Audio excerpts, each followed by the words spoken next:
السلام عليكم ورحمة الله وبركاته. إن الحمد لله نحمده ونستعينه ونستغفر ونؤمن به ونتوكل عليه ونعوذ بالله من شرور أنفسنا ومن سيئات أعمالنا.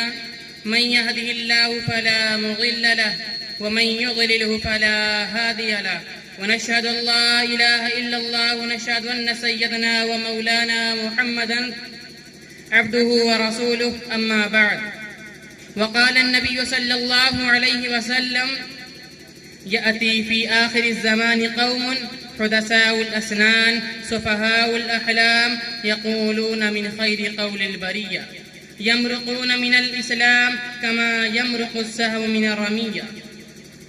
اساتذہ ادام، علماء ادام، نوجوانان ملت، آج میں جس موضوع پر کچھ بولنے کی جسارت کر رہا ہوں وہ موضوع ہے، وہ عنوان ہے نوجوان تباہی کے دہانے پر۔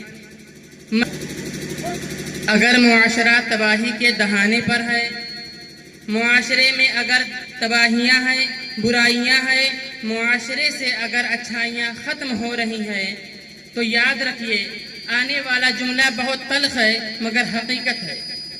اگر معاشرے سے اچھائیاں ختم ہو رہی ہیں، معاشرے میں برائیاں فروغ پا رہی ہیں اور معاشرے میں فحاشیاں، بدکاریاں، زناکاریاں عام ہو رہی ہیں، تو اس میں سب سے بہت بڑا رول اور کردار ہمارے نوجوانوں کا، کیونکہ نوجوان معاشرے کا وہ اہم حصہ ہے کہ نوجوانوں کے بغیر کوئی بھی معاشرہ اور سماج مکمل نہیں ہو سکتا ہے۔ نوجوان معاشرے کی جان ہوتے ہیں۔ کوئی بھی ملک، کوئی بھی معاشرہ، کوئی بھی سماج نوجوانوں کو کام میں لائے بغیر کامیابی حاصل نہیں کر سکتا۔ اگر آپ قوم کو عروج پر دیکھنا چاہتے ہیں تو اس قوم کے نوجوانوں کو علم بعمل بنانا ہوگا، اس قوم کے نوجوانوں کے اندر دین کا جذبہ پیدا کرنا ہوگا، اس قوم کے نوجوانوں کو خادم دین بنانا ہوگا۔ ورنہ اگر ہمارے جیسے نوجوان مووی سیریل دیکھنے میں لگے رہیں گے تو یقین مانو وہ قوم تنزلی کے علاوہ ترقی نہیں کر سکتی ہے۔ صلاح الدین ایوبی کا ایک قول ہے کہ اگر تم کسی قوم کو مٹانا چاہتے ہو، تم کسی قوم کو صفحہ ہستی سے مٹانا چاہتے ہو تو اس قوم کے نوجوانوں کے اندر برائیاں پھیلا دو۔ سامعین کرام، اسلام بھی اس دنیا کے اندر ایک صالح معاشرہ کی تشکیل کا پروجیکٹ رکھتا ہے۔ اسلام کا پروجیکٹ یہ ہے کہ دنیا کے اندر ایک صالح معاشرہ بنے، اور اسلام اپنے اس پروجیکٹ کے لیے نوجوانوں کو پیش رکھتا ہے، نوجوانوں کو آگے رکھتا ہے۔ ہمارے پیارے نبی جناب محمد عربی صلی اللہ علیہ وسلم کے صحابہ کرام کا جب ہم نام پڑھتے ہیں اور جب آپ کے صحابہ کرام کی سیرت طیبہ کا مطالعہ کرتے ہیں تو ان میں جو چوٹی کے صحابہ کرام ہیں، ان صحابہ کرام کے ذریعہ، جس کے ذریعہ اسلام کو قوت پہنچا، جنہوں نے اسلام کی جڑوں کو پانی دیا، تو ان میں نوجوان صحابہ کرام کا نام آتا۔ مگر افسوس آج مجھے اس بات کی ہے کہ ہمارے قوم کے نوجوانوں کو ابھی یہ بات ہی نہیں معلوم ہے کہ ہم کو جو ہمارے آنے کا مقصد ہے، ہم کو اس سے دور کیا جا رہا ہے۔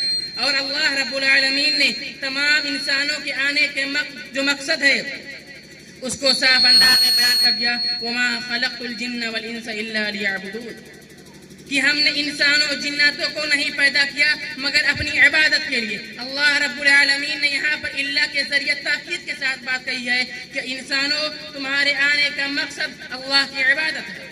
افسوس مجھے اس بات کی بھی ہے کہ ان نوجوانوں کو اپنی قیمت، اپنی ویلو معلوم ہی نہیں ہے۔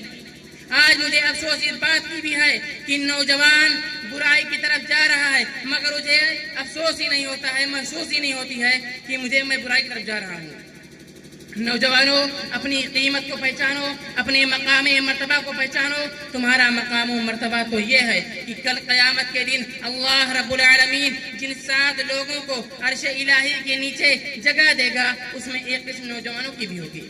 مگر یاد رہے وہ نوجوان کیسا، یہ بیڑی سگریٹ پینے والا نہیں، یہ گٹکا وغیرہ کھانے والا نہیں، یہ مووی سیریل دیکھنے والا نہیں، یہ فضول چیزیں دیکھنے والا نہیں، بلکہ اللہ کے نبی نے اس کی بھی تشریح کر دی، الشاب النشا فی عبادت اللہ، ایسا نوجوان جس کی جوانی اللہ رب العالمین کی عبادت میں گزری ہے، اس نوجوان کی بات ہو رہی ہے کہ وہ نوجوان اس سائے میں جگہ پائے گا